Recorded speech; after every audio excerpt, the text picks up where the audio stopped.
Hi again, everybody. Welcome back to the show.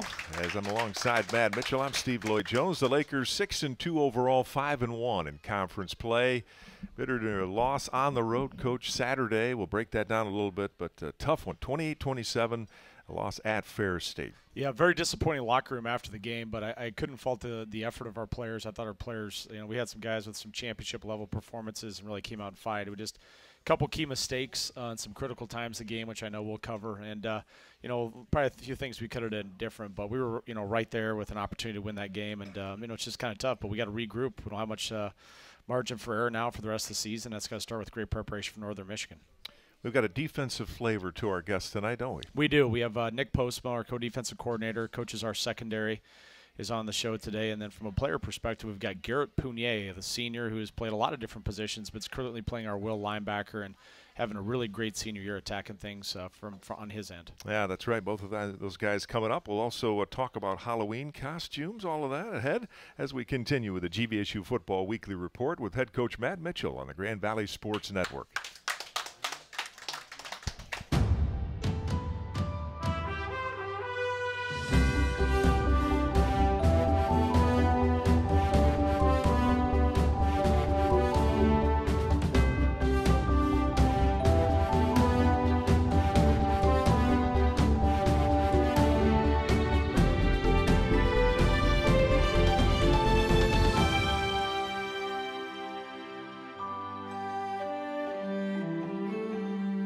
Back inside the Main Street Pub here in Allendale, Marty Carter becoming the all-time leading rusher in Grand Valley State football history. What a tremendous performance in this game and throughout his career, just a junior coach. And, you had mentioned it earlier this week. Unfortunate that you guys couldn't celebrate that, isn't it, after the fact? Yeah, it's difficult. It's one of those deals. We knew it was in striking distance a couple weeks ago. We talked about that on the show and, didn't quite get the record at Truman. We don't try to get records like that. It was more about sportsmanship at Truman. Probably could have got it down there. But heading into this game, we knew it was in striking distance. That wasn't the goal, again, to get him the record, but he got it. I thought he ran really, really well.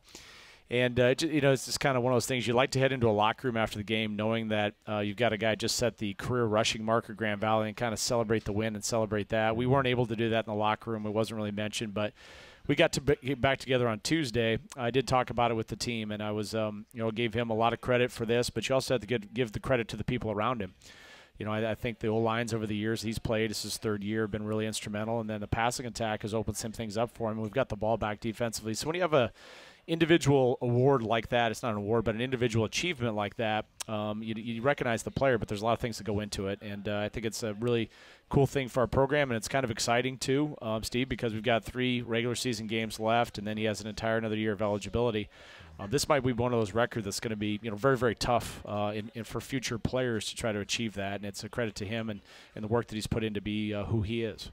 Well, you mentioned those guys up front. I want to ask you about them in a moment, but Mitch, that game, it was such an emotional ending where the whole way, you're leading that and then you see it go at the very end to Ferris. What did you say in the locker room at the end of that? What do you say to your guys? Well, it was tough. I mean, we had a lot of guys that were crushed. I don't think that's too big a word. They were crushed by that loss and the way that it occurred. So I thought the first thing I want to tell them is that, hey, you guys, your effort was unbelievable. I thought we came out there and absolutely swung. We battled. We were competitive. The whole sideline was into it. We had very very disappointing kids at the end, but you can't fault the work that they put in, the effort. The outcome wasn't there, but the process was there, and the competitiveness in the game was there. So I said, this one's going to hurt. It's going to hurt for a while, just the way it kind of went down. But we have some things still left to play. We can't think of this as a failure. We have to learn from this. I think that's one thing that we did week 1.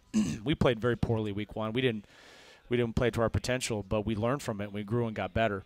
If the team that we had week 1 had played Ferris, we would have got killed. I mean, we would have got to beat 28-0 or 45-17. But we grew and we improved, and we showed a lot of grit. So now that's the challenge. What's done is done.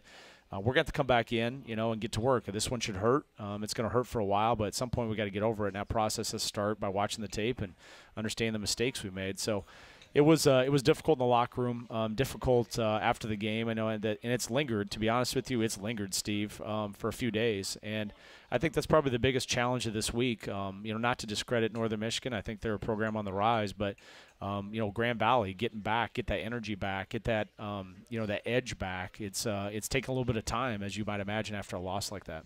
This segment brought to you by Cardinal Buses. Go in comfort, go in style, and go green. Go with Cardinal Buses. Grand Valley falling at Ferris State 28-27. A year ago, you think back to the playoff game where Ferris kind of got the better of you at the line of scrimmage on both sides. But Saturday, your guys showed such improvement and determination and execution.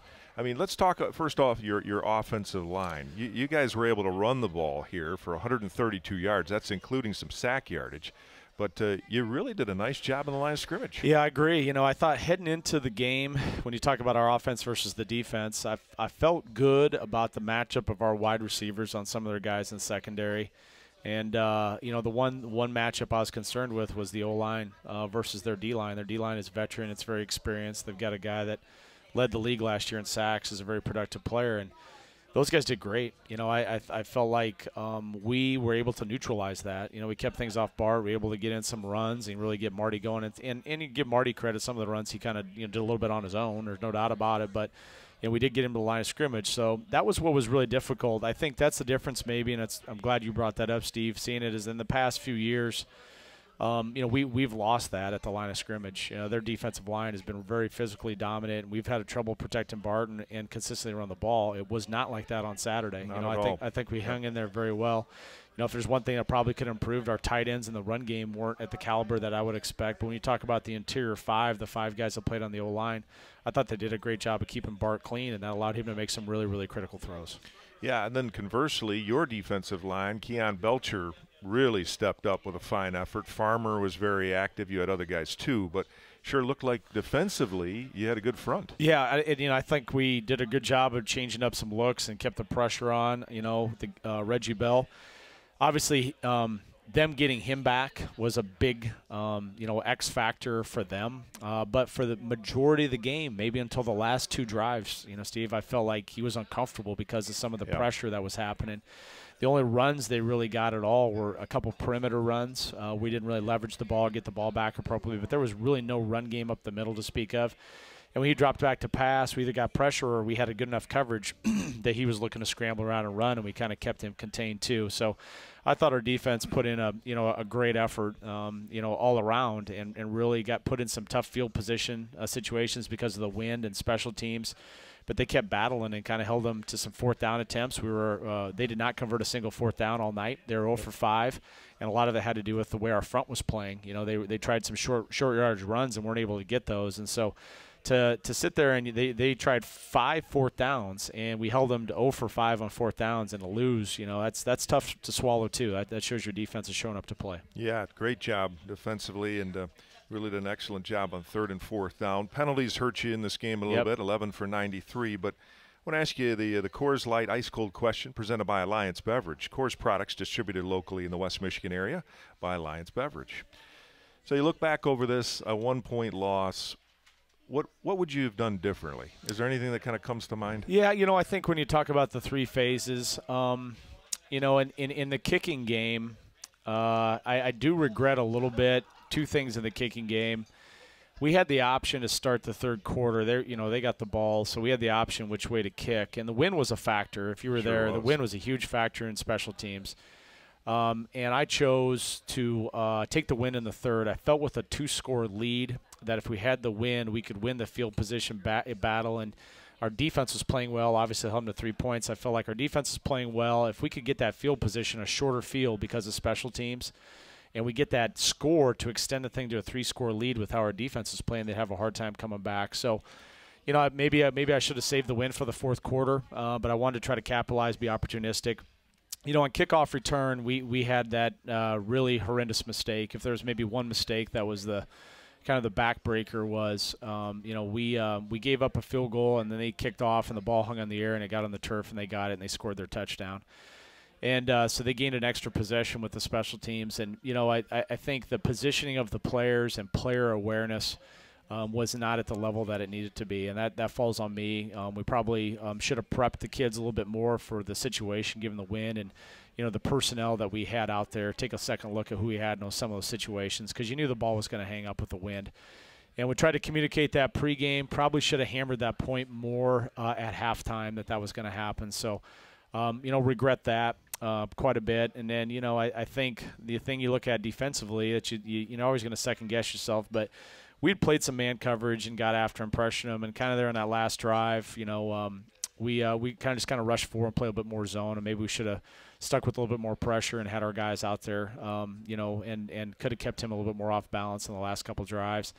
And then offensively, it's difficult to do this, Steve, but when you have a lead, we maybe could have – it sounds counterintuitive, but we had like two or three 3-and-outs. We maybe could have thrown the ball and attacked him more in the back end. That was what was working. But your mindset a little bit is, we need to run the ball and try to possess the ball here a little bit, eke out some first downs and attempt to try to keep our defense off the bench and keep Reggie Bell off the field.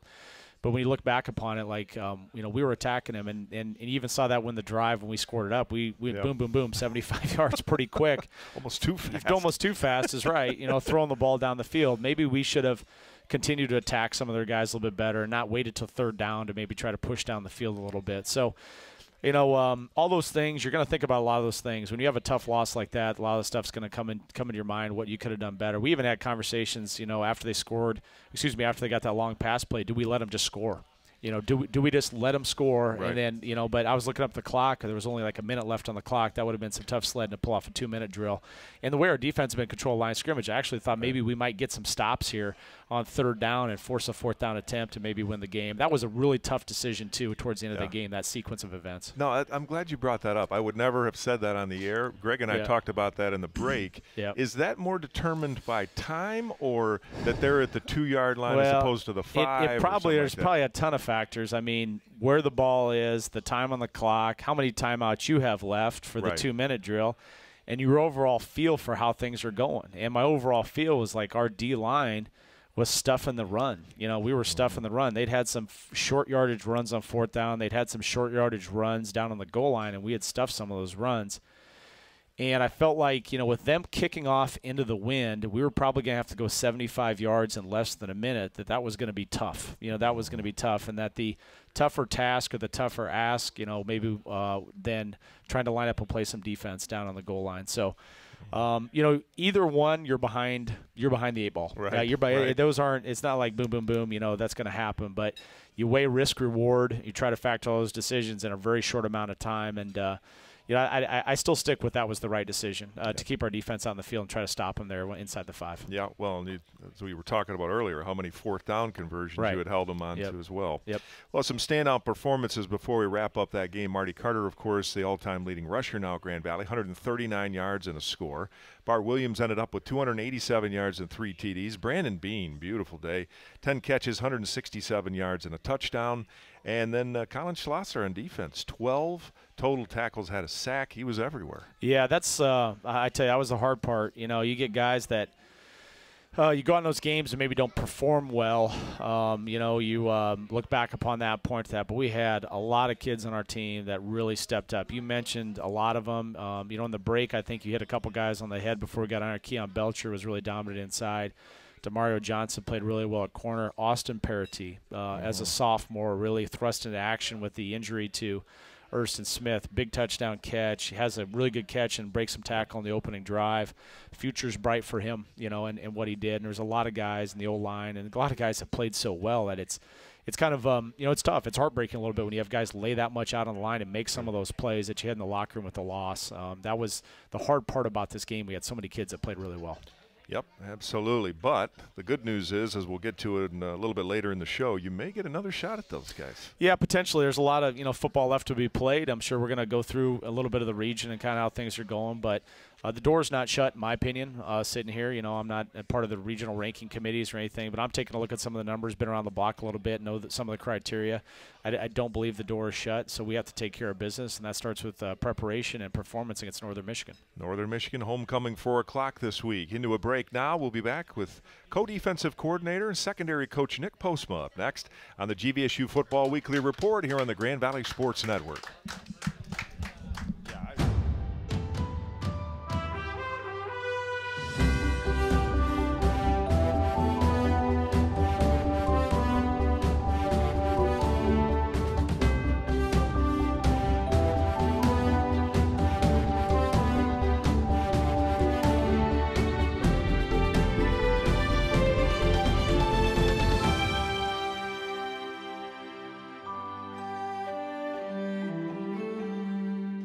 One of the 5 fourth-down stops the Lakers had in that game defensively. Welcome back. Steve Lloyd-Jones alongside co-defensive coordinator and secondary coach Nick Postma. It's the assistant coach interview segment of the show, brought to you by Earhart Construction, the official construction company of the Grand Valley Sports Network. I mean, bitter taste in your mouth, no question, Nick, but wow, a lot of positives from Saturday. Yeah, there sure was. You can't always take the bad with the good and the good with the bad sometimes. And, but you can learn from your mistakes. And, we did a great job on third down, did a great job on the fourth down. And, our choice downs on first and second down, I thought we were pretty stout in the run and the back end. And, at the end of the day, it came down to the last 2 drives that we weren't, we weren't perfect in the back end, and that kind of hurt us, to be honest with you. Yeah, and certainly not interested in names. What happened on the long pass play that Ferris completed? Yeah, sure. We were in cover 3, and Jacob Studdard kind of just, he was not playing kind of where he was supposed to play, and his eye control kind of got away from him. And he thought he was going to Malik Taylor, number 12, they're a good receiver, and he just kind of lost focus for a second. But at the end of the day, it's not his fault. I got to do a better job of preparing him and coaching him. And, he'll learn from mistake. I'll learn from the mistake, and we'll move on. We'll be better for it. Reggie Bell, to his credit, threw some good balls. Yeah, no, he did. The drive before that when they scored, he threw a really nice fade ball on their sideline. We were man-to-man. It was 3-by-1. They checked the protection and everything, and then they threw to the field. And, it was – I didn't really think that he was going to be able to make that throw to the number 3 receiver, who had a great day against us. We thought we were game planning more to number 12, Malik, but they did a good job of getting the ball to him, and that was a really good throw. And it was pocket pass, fade ball on the sideline, and put right there. Trey kind of lost. He kind of slowed down just for a second. He didn't get on top just for that split second, and that cost him a little bit. So that play, and then on the very last drive on second down, we were in cover 2. He scrambled out to his left and threw back over across his body in the middle field to get him a first down. And and then obviously it wasn't a great throw by him on that last drive. The throw, he just kind of threw it up there, kind of got lucky. And like I said, it's not Jacob Studder's fault. It's not no one's fault. He's just in the wrong place at the wrong time, and it's just kind of lost focus, and his eye control went the wrong way, and they they executed a play, and we did not. Well, you've got at the beginning of the year, you had new guys in new spots, a lot of talent. It sure looks like it's coming together very well, even though you have a loss here. Where have you improved the most as a defense from game 1? I would say with, overall, I think, D-line to linebackers, DBs, we've improved. But, just playing them together 11-1 and trusting each other, I would say that's the biggest thing, we're a gapped-out defense, and you got to be able to trust that the next guy to you, the guy to your right or guy to your left has that gap and their gap. And, with our run fits of how we play aggressive downhill attacking game, defense, we have to be able to trust one another. I think we've improved on that part, and just with, just being disciplined, with every part, at the D-line with their technique, at the linebacker with their eye control, and the back end with their eye control also, because we do play a lot of man-free, and you have to be able to cover receivers, and, overall, I think we've done a good job of, getting better each week of playing a little more stingier, a little more tougher, and trusting one another when it comes down to it. Not to overlook guys like Colin Schlosser and Garrett Pouilly, who we'll talk with later on in the show. They've been fantastic throughout the year. But as we're going along here, Keon Belcher's starting to show up more and more. Farmer and Belcher are such an active pair of defensive tackles.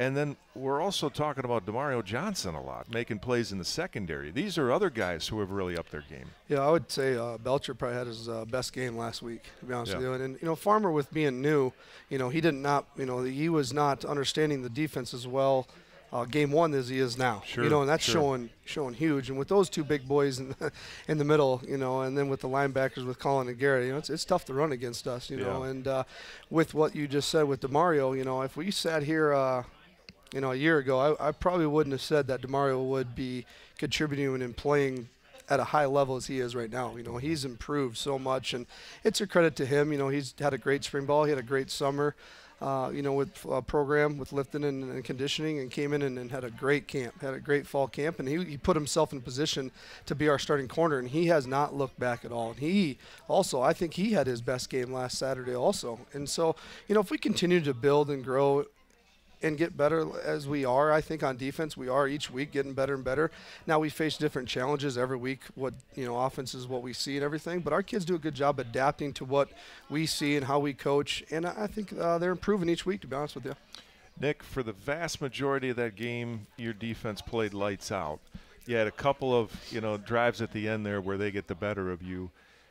What's that like as a coach to try to help your guys move past that? I mean, it's that final taste in their mouth of the couple of drives, but for the day they played great. Sure, no, you're right. Now, you know, we had the DBs and myself had a nice little heart-to-heart on Sunday, and being the defensive back coach and coaching the DBs, you know, I always tell these guys that there's nothing behind us besides the end zone. You know, if a D lineman gets out of a gap and they run the ball and it creases, we have to get them down and live to see another down. And the linebackers, if they miss a tackle or they misfit something up, we also have to get them down to live to see another, you know, play. With us, if we have an MA, which is a misassignment, it's going to the end zone. And we just, you know, we you know, for a couple plays last week, you know, we didn't do as good enough job as we could have, and that resulted into, you know, a touchdown on the drives. So, you know, it's on me. I got to do a better job. And it's on you know, the DBs to play. You know, we got to be not perfect in our technique, but in our assignment, we can't have any MAs. You know, and that's because that results into explosive plays or touchdowns where we have to we got to be better with that. Yeah, that's right. We hear it said a defensive lineman makes a mistake, it's a 4-yard gain. DB misses an assignment, it's a 40-yard play. Yeah, no, that's part of the price you know, you pay to be a DB or to coach, and that's what I love. And our guys, you know, they didn't have their head down on Sunday. They did not, and they got their chest up and they watched tape and they attacked the tape. They attacked lifting. They attacked yoga. They attacked the film session, and I think we had a good week of practice on defense. Yeah, you know, we really did. They're not thinking back on last week. They're moving forward to Northern Michigan, and I think we'll improve.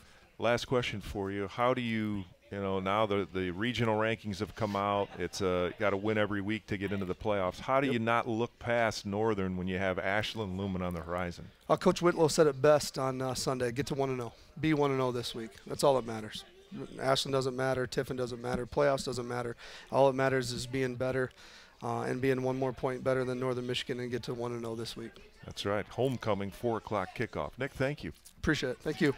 Nick Postma, our guest on the assistant coach interview for you, co-defensive coordinator and secondary coach for the Lakers. Coming up next, Matt Mitchell is back. We'll talk about Northern Michigan as the GVSU Football Weekly Report continues on the Grand Valley Sports Network.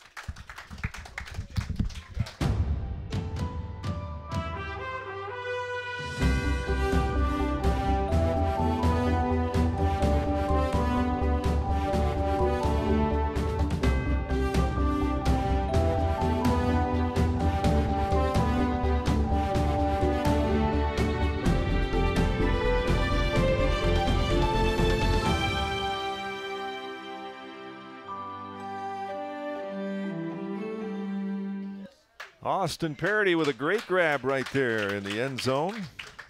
First half action against Ferris State. The Lakers with a 6-2 overall mark, 5-1 in conference play. Homecoming this week, 4 o'clock kick, not a 7 o'clock game. This is a 4 o'clock kick, and our pregame coverage will start at 3 across the network lines. And Northern Michigan. Now this is one, you know, some fans will look at and say, okay, Northern, not a great record of 1-6 overall, 1-5 in the conference. But Mitch, historically, this is one of the best rivalries in Laker football. Yeah, it's been interesting over the years, whether we had to go up there or they've had to come, down here. It's been an interesting kind of GLIAC tilt. There's a lot of interesting matchups, but this is a program that has a lot of tradition. When you take a look back at what they did, they won a national championship and did some things earlier on in the 70s and into the 80s. And so they made a decision in the offseason to go with a new coach. They hired Kyle Nystrom, who was the defensive coordinator at Ferris State. And you can definitely tell that he's trying to put a blueprint on that program of matching where the institution's located. They've really made more of an investment in the run game. He's a defensive coach by nature, so their running back is good. I mean, he's really, really good. So there's some things that we've got to try to control and handle on Saturday. Yeah, that's right. As talking off air with Nick Postma, he says maybe the second best back you faced this year. Yeah, Jake Mayon is he's downhill. He's really physical. He gets a lot of extra yardage after contact. He hasn't fumbled at all in the year. So next to maybe the running back we saw week 1 against Indy, this definitely is the next best running back. So I think the thing that has happened up there is they've really hung their hat on the run game. Last week, Saginaw just put a ton of guys into the box to try to stop him, and they did. They stopped him, held him to like 33 yards rushing. But their quarterback is starting to develop and grow. You can see they've got a big 6'4" true freshman from Wisconsin that has a really live arm. He can throw the ball. He had 363 yards of passing against Saginaw last week, and so when there was a tight box, they're able to throw it a little bit more. So I've seen an offense that has gradually improved throughout the course of the season. And we're respecting them. I mean, this isn't the type of deal. Well, 1 and 5, 1 and 6, wherever they are. Coming in here, blah blah blah. That's not how we're approaching it, because the tape's a tape, and you can see a very talented running back. And if you don't stop him, he's going to go for some yards.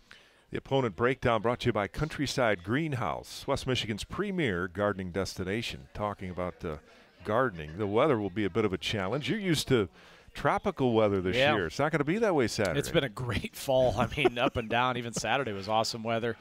It was raining pretty good on Tuesday. We went out and practiced in the rain. I thought that was really important for us because forecast calls for maybe potentially some rain. And so, wet ball mechanics are important for quarterbacks, receivers, stuff like that. So we're outside in the rain. I give our kids a ton of credit. We went outside in a downpour on Tuesday. We had a lot of energy. We had a really good practice. So I felt like some of the talks that we had and the type of character we have, we bounced back pretty good in that practice. But we're anticipating. We're starting to get into these, this October-November swing where the weather starts to tighten up a little bit, and you have to have teams that are built for that. A lot of that has to do with, understanding that you can control what you can control. You can't control the weather, so you better find a reason to make an advantage and not a disadvantage. All right, homecoming festivities Saturday. Again, the 4 o'clock kick against Northern Michigan. Back with keys to the game for that one when we continue with the GVSU Football Weekly Report with head coach Matt Mitchell here on the Grand Valley Sports Network.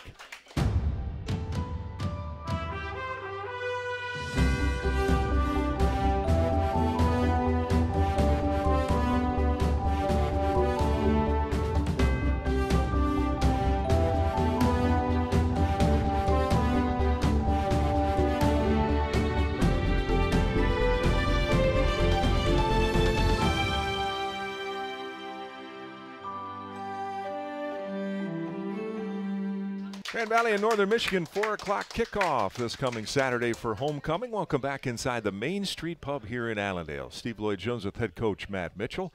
Show presented by GVSUteamshop.com, authentic Laker apparel for every game. Well, Grand Valley and Northern Michigan, coach, the keys to the game for this one brought to you by Fox Motors, only the best. Stop the run. And not that you wouldn't say it every week, but definitely this week when you got the GLIAC leading rusher coming into town, you better get him stopped. So it's about run fits and physicality at point of contact, I think, is really critical. Offensively, we were really explosive, on Saturday. But one thing that hasn't happened yet on this season, which is very interesting when you take a look back upon it, we haven't had a really long touchdown pass. I think we've gotten down in the red zone, but really good in the red zone. We're getting red zone, but we haven't quite had that touchdown pass. So I think we got to, try to look to maybe take some shots down the field and try to be explosive with some, some touchdown passes. That we haven't had a lot of touchdown passes outside of 20 yards, and so try to get some guys behind some guys and be explosive that way. And then, I think the third thing is we've got to do a good job with, our kicking game. Really frustrated with the extra point field goal team. We are continuing to work that.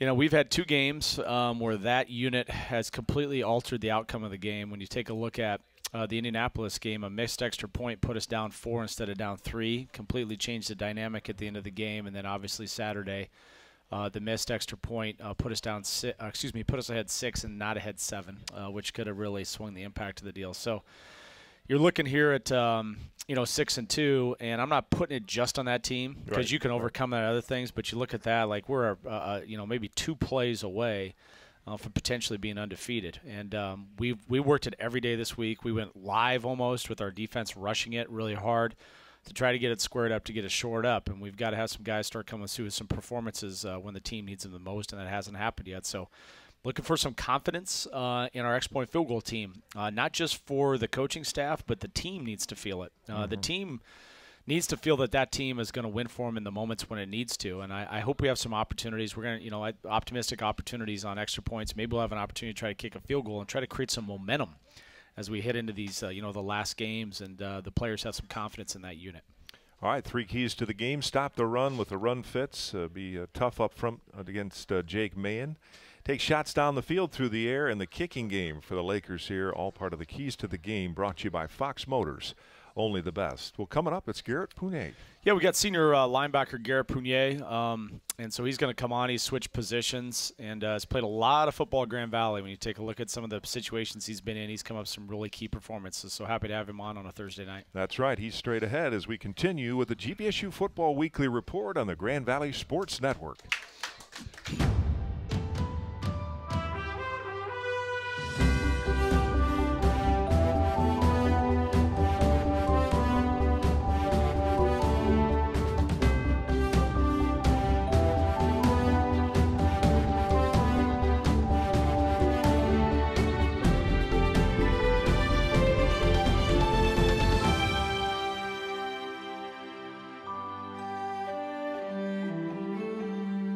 Welcome back. We're inside the Main Street Pub here in Allendale. Garrett Pouilly with the fumble recovery, and wouldn't you know it, he's right here with us to talk about not only that game, but look ahead to homecoming and also look back on the career that he's had here with the Lakers. He's part of our player interview segment for you, brought to you by Country Dairy, the official milk of GVSU athletics. Yeah, awesome intro. Good job with the guys back in the studio. So joined by Garrett Pouilly, our senior linebackers / special teams / about everything on the defensive side of the ball, and glad to have him on.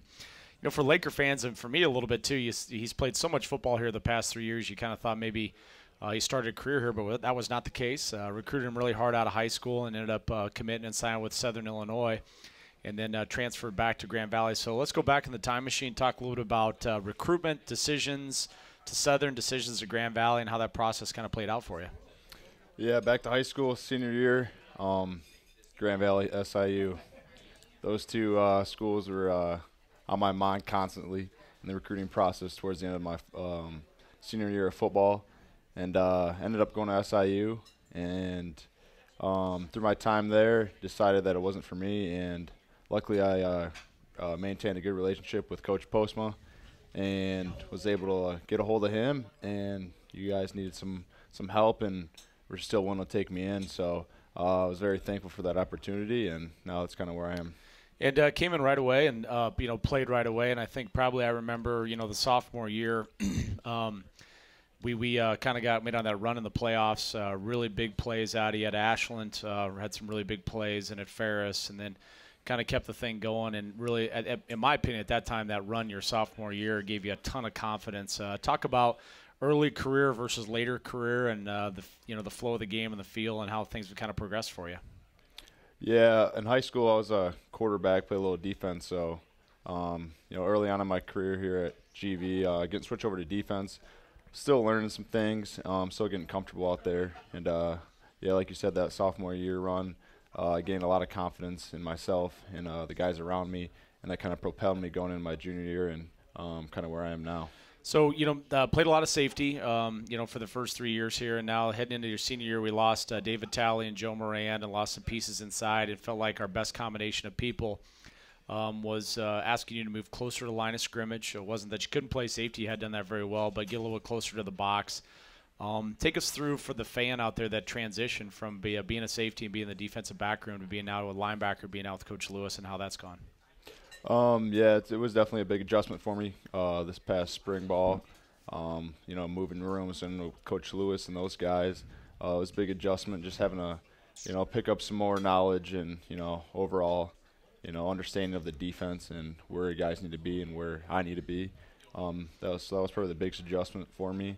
I feel like a strength of mine was playing towards line of scrimmage when I was at safety, so that kind of fit in well to how I play, and things have kind of been rolling from there. Obviously had a great career here. Let's transition off the field. Tell us a little bit about academically what you've been focused on. I know you're obviously really close to getting your degree. I think you only a couple classes finish up in winter. Tell us what that's in and what you hope to do maybe when you move on to the next phase of life. I know looking at some NFL opportunities, but let's say beyond that, what are you kind of looking at in matching up with your major? So I get my degree here in December in marketing with an emphasis in sales. I'm interested in medical sales. Kind of keeping my options open right now, and would love to just finish this thing out strong, and we'll see where it takes me. So you live in a house downtown. Talk about that. Yeah. That residence. Who's in there? Probably some familiar names to Laker fans, and how that whole thing goes down. Who's clean? Who's dirty? Take us behind the scenes a little bit. What goes on in that place? All right, so 223 Valley. You got me, Bart Williams, Dylan Carroll, Nick Kaiser, and Kyle Short. Cleanest, I would say myself. Dirtiest room, Bart Williams, he'll tell you that. But no, yeah, it's been an awesome time living with these guys. Last year we had Joe Moran and Alton Voss, so we've kind of kept it in the GV family. So hopefully some younger guys will take on 223 Valley, but yeah, it's a good time. Yeah, when they're done, I'm sure the security deposit will not be refunded when the Who does the dishes? The run is over. Who's doing the dishes and cleaning up? Yeah, it's kind of like a rotation. We've kind of some guys will take it for like a week or two, and then we'll have Bart come in and do it every now and then. So, it's a toss-up, but I love those guys, and it's been a great time. Yeah, Garrett plays with a ton of emotion, a ton of edge. You can definitely tell he has a real joy, for the game and a joy for his teammates. And it's been awesome having him on this team. So appreciate everything you've done, and let's go get Northern on Saturday. Yes, sir. All right, thank you, Garrett. That's our player interview segment for you tonight as the Lakers get ready for Northern Michigan Saturday at 4 o'clock. We'll be back with more. We'll take a look around the region. That's straight ahead in the GVSU Football Weekly Report here on the Grand Valley Sports Network. We'll be right back.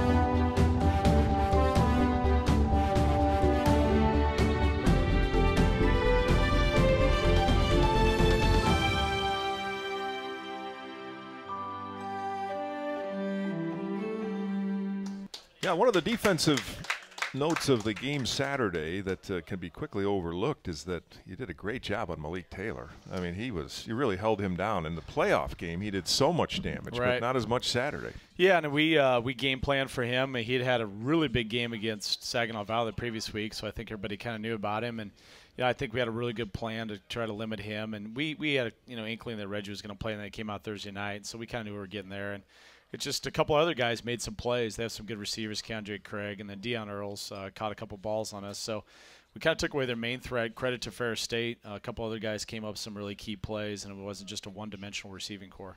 Well, let's take a look around not only the GLIAC but the Super Region number 4 here. The regional rankings have come out, which is the most important thing at this time of the year, not the national rankings. And this segment brought to you by Modern Office, bring spaces to life. So the first of the regional rankings has come out. Northwest Missouri State in first place right now. Number 2 seed is Indianapolis. Number 3 seed is Fort Hays. All three of those teams are undefeated. Then Ashland, number 4. Ferris is number 5. Central Missouri is number 6. And Grand Valley is the 7th seed. Now they'll take the top 7. So, Mitch, it was interesting listening to you before the show. Give us a brief rundown on how you see that possibly playing out. Yeah, well, I don't want to get too far ahead. We got to take care of business, this week, and then obviously Ashland will be a critical game in Tiffin. But if you want to kind of take a look at the big picture. I think if fortunate enough to take care of, our end of the deal, like there's a lot of work to do. I don't want to overstate it, but I think there's going to be, 3 9-2 teams, potentially, and I think 2 of the 3 are going to get in.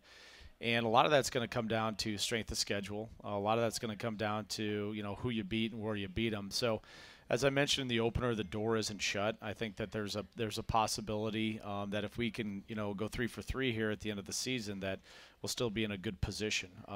Just again, our strength of schedule is good. When you look at our 2 losses, we're going to end up right now losing to the number 2 and the number 4 teams in the region. 5 teams in the region, and so.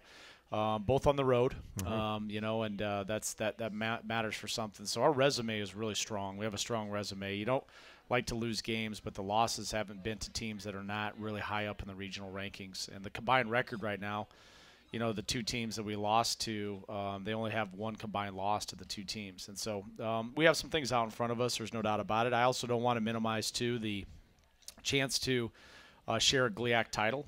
That is still an option on the table that we could potentially do that. The only undefeated team right now in the GLIAC is Ashland. We still have them on the schedule, so we have a chance to win out to potentially tie for the league title too. So that means something to us. This is a tough conference, really tough conference. A lot of people have raised up their game, and Ferris and Ashland are being a couple of those that are at the top of the standings. So.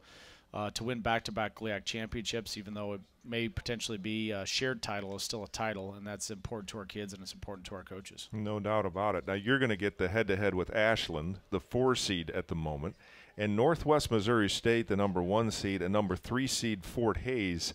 They're going to play actually the same day you're playing Ashland. So a lot will get sorted out right there. Yeah, a lot sorted out on that date. And then, Tiffin, we got Tiffin at the last regular season game. They're in the top 10 in the regional rankings, too. And so that's another ranked team within the regional rankings. So you take a look at our schedule and you see what's ahead of us and you see who we've played within our region. It's been a very competitive schedule. And as I mentioned, we've had a lot of these teams on the road. It feels like, and it has been a month since we played at Lubber Stadium. It feels almost longer than that. So I can't tell you how excited we are to be back at home, and then also having 2 of the last 3 games going to be back at home. It's great. These 3 road games, I know the score wasn't that indicative at Truman State. We obviously handled them very well, but that was still a long road trip. The Wayne game was a night game, and then going back up to Big Rapids and Ferris and playing up there. It's been some work. It's been some work, so we're kind of glad we get to sleep in our own bed and play at home on Saturday. 4 o'clock kickoff, 3 o'clock the coverage will begin across the Grand Valley Sports Network. We'll be back. Coach, I'm going to ask you about Halloween costumes, candy you're handing out, all of that as we wrap things up tonight. You're listening to the GVSU Football Weekly Report with head coach Matt Mitchell on the Grand Valley Sports Network.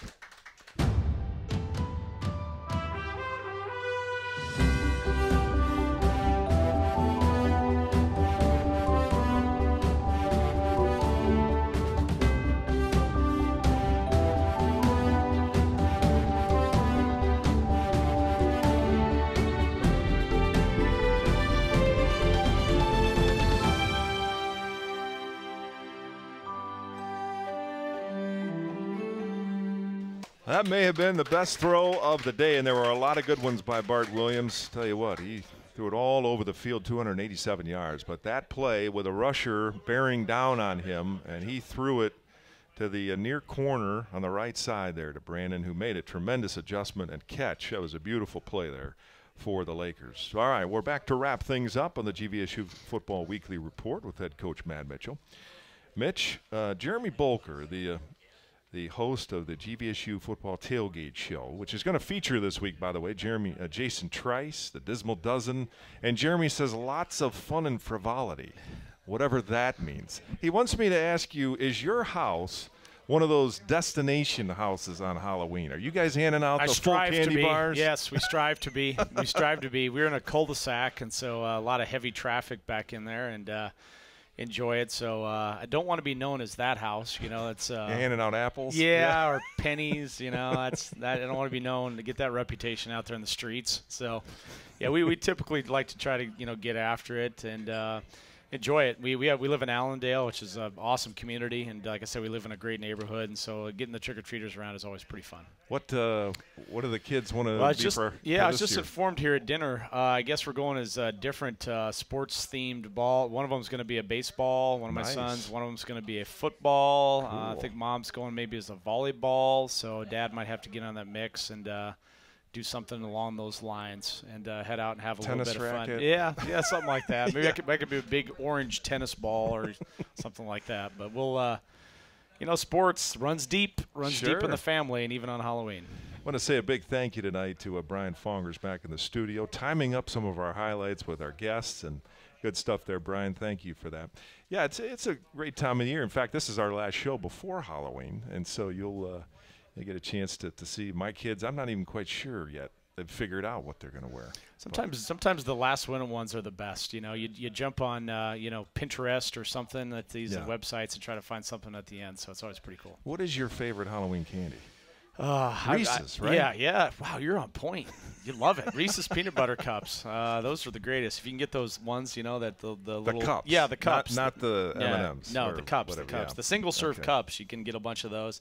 Here's what's going to end up happening. My kids are going to go out for about a 2-hour run, marathon, just load up, and there's no way my wife's going to allow them to keep all of it, so the football staff will benefit greatly. There you go. Hordes of candy that'll be brought down to the football center for us to eat for weeks from all the stuff that they won't let the kids have. Yeah, well, I take the kids out, and then when we come back, and they want to dump it all into piles, and I said, well, they're dad's tax. So, I got to get mine.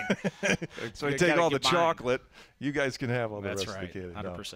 No, it's good stuff. And then you guys here with a 4 o'clock kick, so you're going to have a little bit of Saturday night. Yeah, I think the 4 o'clock kick, we went to that last year at homecoming. I think it was really successful. Our athletic department got rave reviews, so it's kind of a cool time later in the year. Get those 7 o'clock starts when the temperature starts to drop, can be a little bit tougher. So 4 o'clock, still there's some light out. It allows you to pregame with tailgating and things, connect with people, but also postgame, you can do some stuff postgame too, and that includes our players going out with their families and stuff after the game, which they don't really get the opportunity to do many times on home games. No, that's right. Well, great stuff. 4 o'clock, the kickoff again. Nick Postma, thanks to him and Garrett Pouilly. For head coach Matt Mitchell, I'm Steve Lloyd-Jones. Thanks for listening to the show here in the Grand Valley Sports Network. Good night, everybody.